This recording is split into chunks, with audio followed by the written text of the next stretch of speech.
मध्य प्रदेश। नमस्कार, स्वागत है आपका। मैं आपके साथ दिनेश अवस्थी।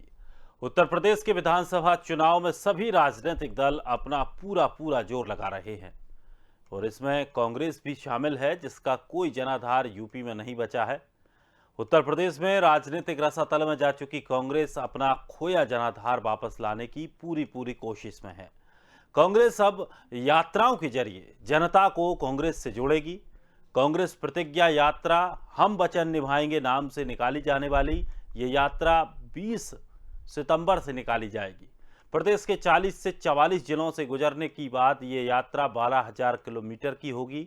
कांग्रेस महासचिव और उत्तर प्रदेश की प्रभारी प्रियंका गांधी की अगुवाई में ये यात्रा निकाली जा रही है।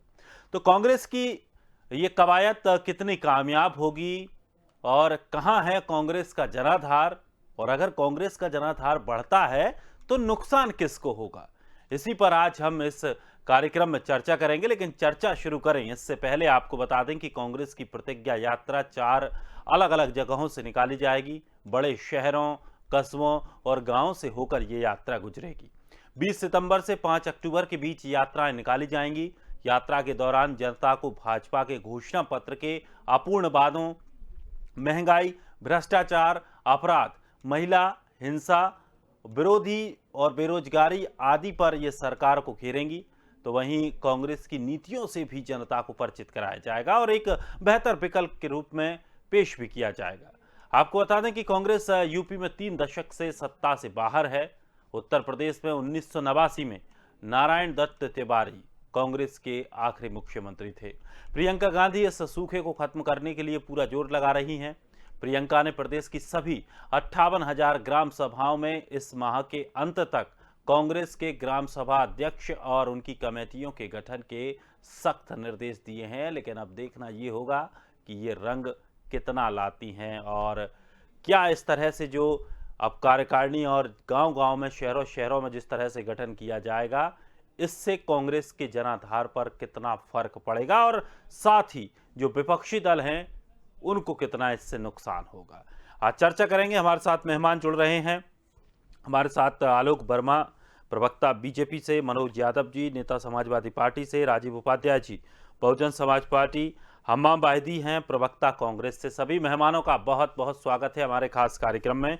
सबसे पहले सवाल राजीव जी आप ही से है। कांग्रेस की जो तैयारियां हैं और जिस तरह से प्रियंका गांधी मेहनत कर रही हैं, कितना फायदा कांग्रेस को मिलेगा? फायदा, नफा, नुकसान तो कांग्रेस जाने की यात्रा निकाल रही है, कौन से मुद्दा लेके जाएगी, लेकिन अगर क्या उसको फायदा हुआ तो नुकसान तो और दलों को होगा। आप भी विपक्षी दल में हैं। बहुजन समाज पार्टी को कोई क्या कर रहा है उससे नुकसान कतई नहीं होने वाला दिनेश जी। दलित वोट ऐसा इंटैक्ट है, कहीं जाना नहीं है। हमको तो फायदा ही फायदा है। सारे यात्रा लोग निकाले हैं, ये भी निकाले हैं, भारतीय जनता पार्टी निकाल रही है, समाजवादी पार्टी निकाल रही है, बहुजन समाज पार्टी कम से कम यात्रा कहीं नहीं निकालने जा रही। ये तो आप देख रहे हैं, सम्मेलन कर रही है अकेली। सम्मेलन करेंगे हम लोग और हम लोग घर घर जा रहे हैं। हर बूथ का कार्यकर्ता, सेक्टर का कार्यकर्ता, वार्ड का कार्यकर्ता वो घर घर जा रहा है और घर घर जा करके अपने वोटों को सुसज्जित कर रहा है। जो उसका वोटर है उसको सबको तैयार कर रहा है, सबको नीतियां बता रहा है, सबको ये जो हमारे मित्र भारतीय जनता पार्टी वाले लोगों ने बहुत हुई महंगाई के मार, अब की बार मोदी जी की सरकार कहते कहते थक गए। हमारे वर्मा जी बैठे हुए हैं, सुन रहे होंगे। वर्मा जी तो अब वादा किए थे कि 50 रुपए सरसों तेल बेचेंगे, बेचने लगे 200-250 रुपये सरसों तेल। वादा किए थे कि 250 का सिलेंडर कर देंगे, बेचने लगे 900 का सिलेंडर। ये सारी चीजें हम लोग जनता को बता रहे हैं। उस बेस पे हम अपनी तैयारी में लगे हुए हैं दिनेश जी। अब वो कांग्रेस कितना इस यात्रा से परिवर्तन कर लेती है, कितना वोट बढ़ा लेती है, ये तो कांग्रेस जाने। चलिए, हम्माम वाहिदी साहब भी हमारे साथ जुड़े हुए हैं कांग्रेस से। हम्माम वाहिदी जी, किस तरह से देख रहे हैं जिस तरह की जो तैयारी कांग्रेस कर रही है, नए नए नारे दिए जा रहे हैं, कितना कुछ इसके अंतर्गत काम किया जाएगा, कैसे जनता के बीच जाएंगे और क्या कुछ रणनीति रहेगी और कितनी सफल रहेगी ये? 2017 के बाद से भारतीय जनता पार्टी की सरकार हर मोर्चे पे नाकाम हुई। कोरोना काल से लेकर अभी फिरोजाबाद में जो बच्चों की मृत्यु देखी, तो उससे ये साबित हो रहा है कि जो स्वास्थ्य सुविधाएं हैं यहाँ वो लचर सुविधाएं हैं। उसको लेकर कांग्रेस हमेशा जन मुद्दों को लेकर सड़क से सदन तक लड़ने का काम किया है। और प्रियंका गांधी जी चूंकि उत्तर प्रदेश की प्रभारी हैं, महासचिव हैं, तो इससे पहले भी कई कार्यक्रम हो चुके हैं, प्रशिक्षण से पराक्रम तक। और अब एक नया कार्यक्रम हम वचन निभाएंगे के नाम से 12,000 किलोमीटर की यात्रा जो बड़े बड़े शहरों और बड़े बड़े गांवों से होते हुए पूरे प्रदेश में घूमेंगे, जिसमें हम जनता को उत्तर प्रदेश में पिछले 5 साल से और उससे पहले जब से कांग्रेस की पिछले 30 साल से गैर कांग्रेसी सरकार ने सिवाय कांग्रेस के दौर में जो हम लोग कताई मिलें लगाई थी, शुगर मिलें लगाई थी, उसी को बेचने का काम किया। कारखाने के नाम पर, इंडस्ट्री के नाम पर पूरे उत्तर प्रदेश में एक कार्य नहीं किया गया है, सिर्फ शिलान्यास और उद्घाटन होता है। अखिलेश यादव जी कह रहे हैं कि हमने उद्घाटन किया, भारतीय जनता पार्टी की सरकार कह रही है हमने किया। एक उद्घाटन को बार बार उद्घाटन किया जा रहा है। अभी पूर्वांचल एक्सप्रेस का उद्घाटन अखिलेश यादव ने किया, फिर उसके बाद इस सरकार ने किया, फिर प्रधानमंत्री जी करने वाले। तो समझ में नहीं आ रहा है कि कब तक मूर्ख बनाया जाएगा उत्तर प्रदेश की जनता को। अब उत्तर प्रदेश की जनता को हम जनता के बीच में इस यात्रा के माध्यम से जाएंगे और उनको बताएंगे कि कांग्रेस ही एक विकल्प है जो उत्तर प्रदेश के विकास के लिए सही सिमत काम कर सकता है। चेहरा कौन रहेगा? प्रियंका गांधी जी हमारी लीडर है, उन्हीं के आदेश पे, उन्हीं सीएम का चेहरा भी अगुवाई प्रियंका है। गांधी ही रहेंगी। ये तो हमारी पार्टी की जो परंपरा है, वो चुनाव जीतने के बाद, सत्ता के आने के बाद विधायक दल तय करेंगे कौन सीएम का चेहरा होगा। लेकिन हमारा जो चुनाव है, वो जो चेहरा होंगी, जो लीडर होंगी, जो अगुवाई करेंगी, वो श्रीमती प्रियंका गांधी जी। चलिए, अच्छी बात है। तो क्या इस बार ये उम्मीद भी, ये कयास भी लगा सकते हैं कि प्रियंका गांधी चुनाव भी लड़ेंगी? ये तो शीर्ष नेतृत्व का फैसला है, समय आने पे किया जाएगा। अभी बहुत सारे विधायक जो हमारे पूर्व विधायक हैं, जिनको चुनाव क्षेत्र में जाके कार्य करने के लिए आदेश दिया गया है, और पहली लिस्ट आने की संभावना है बहुत जल्द, उसके बाद दूसरी, तीसरी आएगी। प्रियंका गांधी जी उत्तर प्रदेश की किसी विधानसभा से चुनाव लड़ेंगी या नहीं लड़ेगी, इसका फैसला अंतिम में किया जाएगा। चलिए, मनोज यादव जी हमारे साथ बने हुए हैं। मनोज जी, आपके साथी, पहले साथी थे, अब अलग अलग हो गए हैं। क्या लग रहा है, आप किस तरह से, किस नज़रिए से देखते हैं जिस तरह से अब प्रियंका गांधी जो मेहनत कर रही हैं उत्तर प्रदेश में, लगातार जो नई कार्यकारिणी बनाने की भी बात यहाँ पर चल रही है, गांव में भी जुड़ने की अब बात चल रही है, किस तरह से देखते हैं कि क्या कांग्रेस को कुछ हासिल हो पाएगा? और अगर कांग्रेस को हासिल होता है तो नुकसान किसको होगा, सपा को या बसपा को या बीजेपी को? देखिए, ये तो समय तय करेगा कि नुकसान फायदा किसका होगा। लेकिन कांग्रेस वही कर रही है जो एक राजनीतिक दल की पार्टी को चुनाव के समय करना चाहिए, और उसके लिए हम उन्हें बधाई और धन्यवाद दोनों एक साथ देंगे। चूंकि जब तक कोई भी राजनीतिक दल हो, अगर वो जमीन पे नहीं उतरता है और जमीन पे आके अपने कार्यकर्ताओं का मनोबल नहीं बढ़ाता है, अपने सपोर्टर्स का मनोबल नहीं बढ़ाता है, तो निश्चित तौर पर वो पार्टी हमेशा कमजोर रहती है। और लोकतंत्र के लिए खूबसूरती नहीं है कि किसी, क्योंकि अपने यहाँ बहुदलीय व्यवस्था है, तो बहुत सारे दलों को मजबूत भी होना चाहिए। कोई सिर्फ एक या दो दल को मजबूती के साथ चुनाव प्रक्रिया में नहीं होना चाहिए, ऐसा मैं महसूस करता हूँ। और कांग्रेस के बारे में एक बात स्पष्ट कहना चाहूंगा कि कांग्रेस लगातार अगर उत्तर प्रदेश को जीतना चाहती, बनाए रखना चाहती, तो उस कंटिन्यूटी को बनाए रखे जो जनता चाहती है, जो उनके कार्यकर्ता चाहते हैं। ये चुनाव के वक्त एक्टिव हो जाना, इसके बाद फिर चले जाना या लीडरशिप फिर भूल जाए, वो मेरे ख्याल से बेहतर चीज नहीं है। समाजवादी पार्टी उत्तर प्रदेश की एक बड़ी राजनीतिक दल के रूप में है, और हम लगातार उत्तर प्रदेश में जनता को, कार्यकर्ताओं को लेके और अपनी विचारधारा को लेके काम करते आ रहे हैं। चुनाव हम जीते अथवा हारे, इस बात का हमें कोई वो नहीं रहता है, लेकिन अच्छा परिणाम तभी आएगा जब कायदे से वर्क किया जाएगा।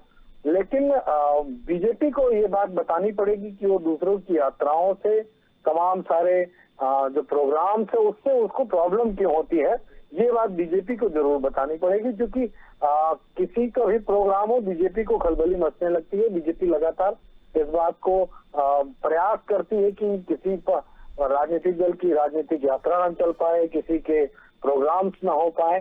तो ये बीजेपी को तय करके बताना है जनता को कि वो लोकतांत्रिक व्यवस्था को कायम रखना चाहती है, अथवा हिटलर शाही है कि हमारी रैली हो तो हो जाएगी, और दूसरे राजनीतिक दल होगी तो 144 लागू हो जाएगी।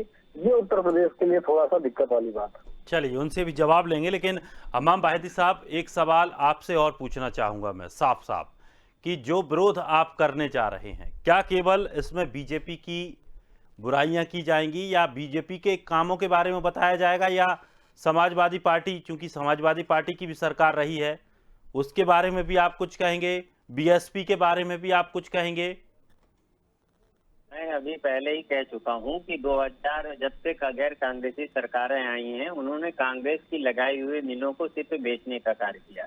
उत्तर प्रदेश का विकास ठप है, उत्तर प्रदेश में इंडस्ट्री नहीं है, उत्तर प्रदेश में रोजगार नहीं है, बेरोजगारी का जो गिराव है वो बढ़ता जा रहा है। लेकिन पिछले 5 साल से जो सरकार बड़े बड़े वादे करके, चाहे वो महिलाओं के सशक्तिकरण का वादा हो, चाहे नौजवानों के रोजगार की बात हो, चाहे सबको काम की बात हो, चाहे कोरोना काल में उत्तर प्रदेश के लोगों पे आई इस तरीके की महामारी से निकालने की बात हो, हर मोर्चे पे भारतीय जनता पार्टी की सरकार नाकाम हो गई। उस नाकामी को लेकर पहले दिन से, जो अभी हमारे सपा के प्रवक्ता महोदय कह रहे थे कि प्रियंका जी दौरा करती हैं तो फिर चली जाती हैं, पहले दिन से CARC में लोगों की हत्या हुई, जिन लोगों को मारा गया उनके घर प्रियंका गांधी जी जाने का कार्य किए। जब आजमगढ़ में महिलाओं पे लाठियां चलाई जाती है, प्रियंका जी वहां जाने का काम करती है। आदिवासी महिलाओं पे गोलियां चलती है मुंबा में, वहां प्रियंका गांधी जी जाती हैं। हाथरस की घटना होती है, प्रियंका गांधी जी वहां जाती है। तो आप देखे होंगे कि 2017 में अगर मुख्य विपक्षी दल का कोई रोल अदा किया है तो केवल और केवल कांग्रेस पार्टी है। बस और वोट नहीं मिल पाते हैं उसको मुख्य विपक्षी दल के तौर पर जितने मिलने चाहिए। राजनीति में हम बता रहे हैं, कांग्रेस 30 साल से वेट कर रही है, तो कोई बात नहीं है, संगठन को मजबूत करने का काम कर रहे हैं, पूरी मजबूती से हम लड़ेंगे। और जनता ने सबको विकल्प के तौर पे देखा है। इससे पहले बहुजन समाज पार्टी की सरकार थी, फिर सपा का नंबर आया, फिर भाजपा को।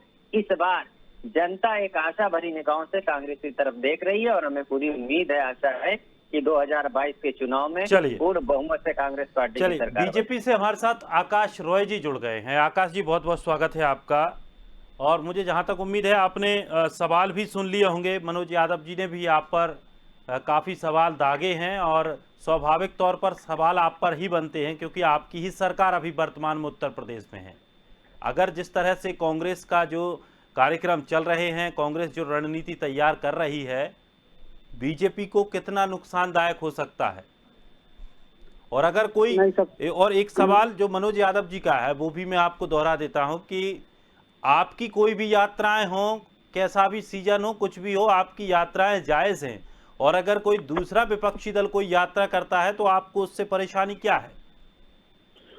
नहीं दिनेश जी, सबसे पहले तो मैं धन्यवाद देना चाहूंगा आपको कि आपने बड़ी सार्थक चर्चा कराई इस विषय पे। और कांग्रेस पार्टी की आप उत्तर प्रदेश के चुनाव में अगर आप बात करें तो उत्तर प्रदेश में 2017 के विधानसभा में जो चुनाव हुए, कांग्रेस पार्टी उत्तर प्रदेश में 5वें नंबर की पार्टी है। आप देख लीजिए कि इनके जो विधायकों की संख्या है वो अपना दल से भी कम इनके विधायक हैं। और अभी कांग्रेस पार्टी के जो हमारे साथी थे वो कह रहे थे कि उत्तर प्रदेश में इंडस्ट्री की कमी है, शिक्षण संस्थानों की कमी है, तरह तरह की बातें कर रहे थे। तो सबसे पहले उनको बताना चाहिए कि शुरुआत के आजादी के बाद लगभग 3-3.5 दशक तक कांग्रेस पार्टी की सरकार उत्तर प्रदेश में रही लगातार। तो जो चीजें ये बता रहे हैं, तो अगर उसकी नींव जो डालने का काम किया वो कांग्रेस ने किया, तो उसको दूर करने में कहीं ना कहीं समय लगता है। लेकिन 2017 के बाद से, जब से भारतीय जनता पार्टी की सरकार उत्तर प्रदेश में आई है, पूज्य योगी जी मुख्यमंत्री के रूप में शपथ लिए हैं, उसके बाद से किसी भी फ्रंट पे आप उठा के देखिए, चाहे वो इंडस्ट्रीज की बात हो, आप शिक्षण संस्थानों की बात हो, स्वास्थ्य को लेके बात हो, सड़कों को लेके बात हो, बिजली की व्यवस्था के लेके बात हो, किसी भी फ्रंट पे अगर आप बात करेंगे तो उत्तर प्रदेश की भारतीय जनता पार्टी की सरकार ने कोसों मील इनसे आगे है इन कामों को लेके। और उत्तर प्रदेश की जनता ये भली भांति समझती है। और कांग्रेस पार्टी अपनी यात्राएं निकाले, लोकतंत्र है, लोकतंत्र में सभी लोगों को अपना अधिकार है। कांग्रेस पार्टी सबसे पुरानी पार्टी है भारत की, तो वो अपनी यात्रा निकाल सकती है। और समाजवादी पार्टी के साथी हमारी कह रहे थे कि ये यात्रा निकालने में दिक्कत होती है। क्या अखिलेश यादव जी यात्राएं नहीं निकाल रहे हैं? क्या अखिलेश यादव जी की रैलियां नहीं उत्तर प्रदेश में हो रही है? किसी ने रोका उनको? ये तहसीलों पे, ब्लॉकों पे और जिला मुख्यालयों पे अपना कार्यक्रम करते हैं, धरना प्रदर्शन करते हैं। आप अगर संविधान के दायरे में संवैधानिक तरीके से कोई भी धरना प्रदर्शन कर रहे हैं, कोई आंदोलन कर रहे हैं, कोई रैली निकाल रहे हैं, किसी को क्या आपत्ति हो सकती है? भारतीय जनता पार्टी ने पिछले 4.5 सालों में उत्तर प्रदेश में जो काम किया है और केंद्र की सरकार भारतीय जनता पार्टी की पिछले 7 सालों में जो हमने काम किया है, उन कामों को लेकर हम चुनाव में जा रहे हैं और निश्चित रूप से भारतीय जनता पार्टी 350 प्लस सीटों से हम जीत के वापसी करने जा रहे हैं उत्तर प्रदेश में। ये मैं दिनेश जी आपको स्पष्ट रूप से बताना चाहता हूँ। बाकी कांग्रेस चलिए, अखिलेश यादव 400 सीट का बोल दिया, 350 आपने। जाने दीजिए राजीव जी। दिनेश जी, हम ये कह रहे थे कि आकाश जी की बातें सुन रहे थे, आकाश जी वही बात में आ गए कि कुछ भी क्वेश्चन करिए भारतीय जनता पार्टी से तो वो कहते हैं नेहरू जी का काम बताइए, गांधी जी का काम बताइए, इंदिरा जी का बताइए। अरे कुछ आप भी बताओगे? 13 साल आपको राज करते हो गए, केंद्र में 14 साल, आपको 5 साल 4.5 साल यहाँ हो गए। प्राथमिक विद्यालय आप नहीं बता पाओगे कि उत्तर प्रदेश के अंदर किस जनपद में कितने प्राथमिक विद्यालय आप बनवा दिए। प्राथमिक विद्यालय का रंग रोगन तो जरूर कराए होंगे, लेकिन एक ईटा प्राथमिक विद्यालय का कहीं भी शिलान्यास माननीय योगी जी ने नहीं किया है। संस्थान और जो चीजें आप लोग बंद करके गए थे, आप गोरखपुर का फर्टिलाइजर कारखाना उठा के देख लीजिए, या उत्तर प्रदेश में जो चीनी मिलें बंद पड़ी थी उन सबको चालू कराने का काम हमने किया है। और बहुत सारे ऐसे काम है जो जनता से आके पूछिए ना। 50 रुपए का सरसों तेल आप 200 रुपए में बिकवाने लगे। भारतीय जनता पार्टी 400 रुपए का सिलेंडर 1000 में बिकवाने लगी। इसीलिए आप आए थे सत्ता में कि जनता की गाड़ी कमाई जेब से निकाल करके और बड़ी बड़ी गाड़ियां लाएंगे और बड़े बड़े जहाज लाएंगे और प्रधानमंत्री और राष्ट्रपति लोग घूमेंगे। आकाश जी, एक बात बताइए कि कोई भी बीजेपी का प्रवक्ता महंगाई जैसे मुद्दे को इतने हल्के में क्यों लेता है? दिनेश जी, मैं अरे भाई, हम तो करोड़ों की माला पहन के महंगाई तो नहीं दिए। वो उत्तर प्रदेश की जनता जानती है। आकाश जी, ऐसी है जो आकाश जी 50 रुपए वाला तेल 200 रुपए में क्यों बिकवा रहे हो? अपना जीवन खपा दे उस संगठन में। आकाश जी 50 रुपए वाला तेल 200 रुपए में क्यों बेच रहे हो? उत्तर प्रदेश की जनता भारतीय जनता पार्टी का जो कार्यकर्ता और जो नेता लोग कर रहे हैं वो जनता से छुपा हुआ थोड़ी ना है। निपटना नहीं पड़ता। 2,000 करोड़ का कार्यालय जो 7 स्टार होटल बना रहे हो, जिनमें बैठने पे ऊपर नीचे शीशा दिख रहा है, वो जनता की गाड़ी कमाई का पैसा है। और ये बड़ी बड़ी बातें कर रहे हैं। जो हुमायूं रोड और अकबरपुर रोड पे जो बना रहे हो आप, उत्तर प्रदेश की जनता ने दोबारा मन बना लिया जनता को महंगाई के बारे में क्यों नहीं बताते हो? कराना है। महंगाई के बारे में बताओ ना, आपकी क्यों महंगाई इतनी है? महंगाई क्यों नहीं रोक पा रहे हो आप? भारतीय जनता पार्टी जब से आई है तब से महंगाई क्यों नहीं रोक पाई है? नहीं तैयार होते हो आप, सदन में आते हो, कांग्रेस के लोग अरे भाई सदन नहीं, यहीं पे चर्चा कर लो ना कि आप सरसों तेल 200 रुपए लीटर क्यों बिकवा रहे हो? चर्चा नहीं करते हो। फिर आप सरसों तेल 200 रुपए लीटर, सिलेंडर 900 का, पेट्रोल 110 का क्यों बिकवा रहे हो आप? ये उत्तर प्रदेश की जनता तो देखती है। भारतीय जनता पार्टी की कारगुजारियां सब जान गए हैं और भारतीय जनता पार्टी को विदाई के लिए तैयारी में लगी है जनता उत्तर प्रदेश की। बहुत बुरी तरह से तैयारी में लगी हुई है कि आपको पूरी तरह से पराजित करेगी उत्तर प्रदेश की जनता। 350 की जगह 35 सीटें 50 सीटें के लिए आप तरफ जाओगे। जिन जिलों में भारतीय जनता पार्टी को लोग कहते थे कि यहाँ पे भाजपा का संगठन नहीं है, वहाँ पे भी इस बार हम लोग जीत के आने वाले हैं। और 325 का जो बिल्कुल सही कहा आकाश जी, और इसी अहंकार में आप बने रहिए। आपको भी कांग्रेस जैसी स्थिति से गुजरना पड़ेगा अगर सही मुद्दों पर आप ध्यान नहीं दे पाएंगे, क्योंकि महंगाई ऐसा मुद्दा था जिसकी बदौलत आप इस सत्ता में बैठे हैं। आकाश जी, महंगाई ही वो मुद्दा है जिसकी बदौलत आप सत्ता में बैठे हैं। मनोज जी, क्या लगता है कि क्या इस बार, जो कि उत्तर प्रदेश की एक खासियत रही है, एक तो जातिवाद पर चुनाव लड़े जाते हैं, हिंदू मुस्लिम भी वहां पर फैक्टर करके देख लिया, वो भी सफल हो गया, जातिवाद भी रहा है, लेकिन जो इस बार के मुद्दे हैं क्या वो वाकई जमीन से जुड़े मुद्दे हो पाएंगे? बेरोजगारी, महंगाई, जिस तरह की वहां की व्यवस्थाएं, स्वास्थ्य व्यवस्थाएं, सड़कें व्यवस्थाएं, बिजली की व्यवस्थाएं, क्या ये मुद्दे चुनाव का आधार होंगे?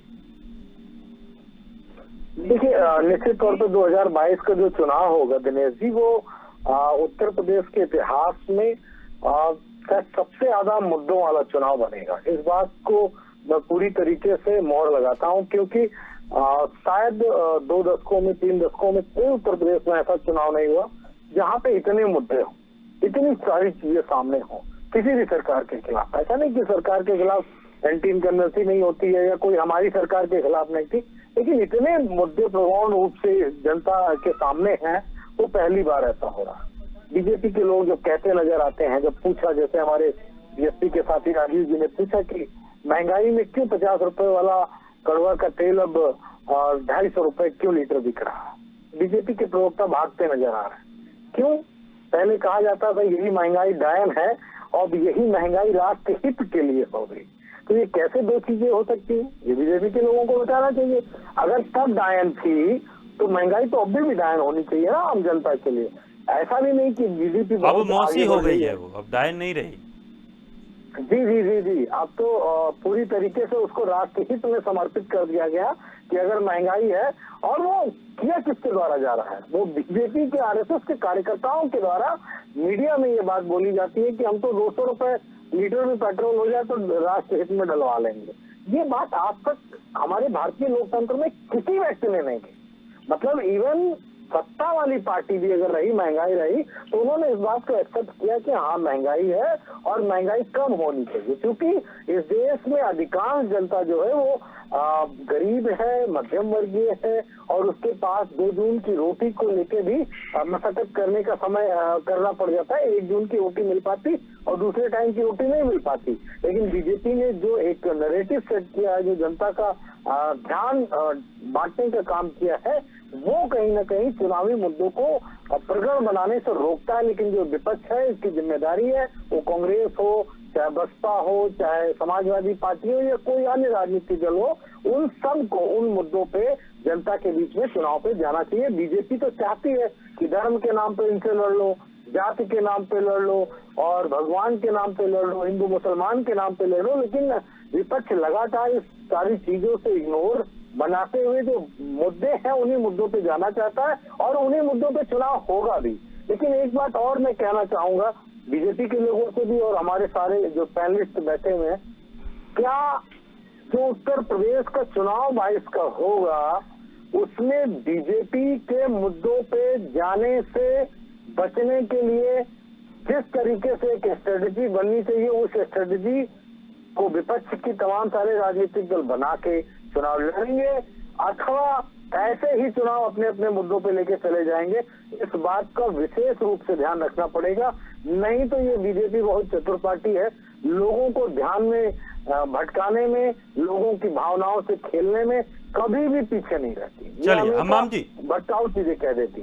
वाहिदी जी, मैं एक बात और जानना चाहूंगा आपसे कि जिस तरह से कांग्रेस पूरी तरीके से कोशिश कर रही है, पिछली बार भी कोशिश की थी, सफल नहीं हो पाई, इस बार अकेले कोशिश कर रही है, प्रियंका गांधी नेतृत्व कर रही हैं, और प्रियंका गांधी का जो एक कैरेक्टर है वो काफ़ी लोकप्रिय भी है, लोग उसको पसंद भी कर रहे हैं। लेकिन सबसे बड़ी बात यह है कि जिस तरह से जो कुछ बीते सालों में कांग्रेस की स्थिति या कांग्रेस के बारे में जो उसका वर्णन है, वो जिस तरीके से किया गया है, कांग्रेस को एक राष्ट्रीय विलन बनाकर खड़ा कर दिया गया। पहले आप ये बताइए कि जनता के बीच आप सरकार की बुराइयां लेकर जाएंगे, या पहले आप अपनी छवि को यथावत, जो पहले आपकी छवि रही है, उसी स्थान पर लाने की कोशिश करेंगे, और करेंगे तो कैसे? ये तो भाजपा द्वारा फैलाया गया दुष्प्रचार है। कांग्रेस की छवि बहुत अच्छी है, जनता जान चुकी है। जिन लोगों ने लुभावी वादे किए थे, जिन लोगों ने महंगाई कम करने का वादा किया था, आज वो कांग्रेस के वो दिन को याद कर रहे हैं। अच्छे दिन का नाम लेकर, अच्छे दिन का वादा करके जिन लोगों ने बहकावा किया, आज सब देख रहे हैं कि 2014 के बाद से चाहे बेरोजगारी हो, चाहे महंगाई हो, कोई भी समस्या हो, वो दिन ब दिन बढ़ती चली जा रही। तो कांग्रेस ही है एक ऐसी पार्टी है जो इस देश में महंगाई को कम कर सकती है, और प्रदेश की जनता के लिए, देश की जनता के लिए एक विकल्प के तौर पर कांग्रेस है। इसलिए लगातार आप अपनी छवि कैसे सुधारेंगे? ये मुद्दे लेकर आप जाएंगे, ठीक है, सभी दल जा रहे हैं, वही तो मैं बता रहा हूँ। ये तो एक भाजपा के द्वारा फैलाया गया दुष्प्रचार है कि कांग्रेस की छवि है। कांग्रेस की छवि बेहतर है, पहले भी अच्छी थी, आज भी अच्छी है, और कांग्रेस लगातार जनसंपर्क करती चली आ रही है, लोगों के बीच है। कांग्रेस को जो पार्टियों ने बड़े बड़े वादे करके जनता को भ्रमित किया था, आप उनके बहकावे में पार्टी जनता नहीं आने वाली है। जनता ने देख लिया है कि जनता याद कर रही है कांग्रेस का कार्यकाल। इसीलिए हम कह रहे हैं कि 2022 के चुनाव में वो कांग्रेस ही को जिताएंगे। भाजपा अहंकार में न रहे, चलिए अहंकार में ना रहे, क्योंकि जिस जनता ने महंगाई कम करने के लिए चलिए समय लगभग पूरा हो चुका है हमारा। बहुत बहुत शुक्रिया सभी मेहमानों का हमारे साथ जुड़ने के लिए।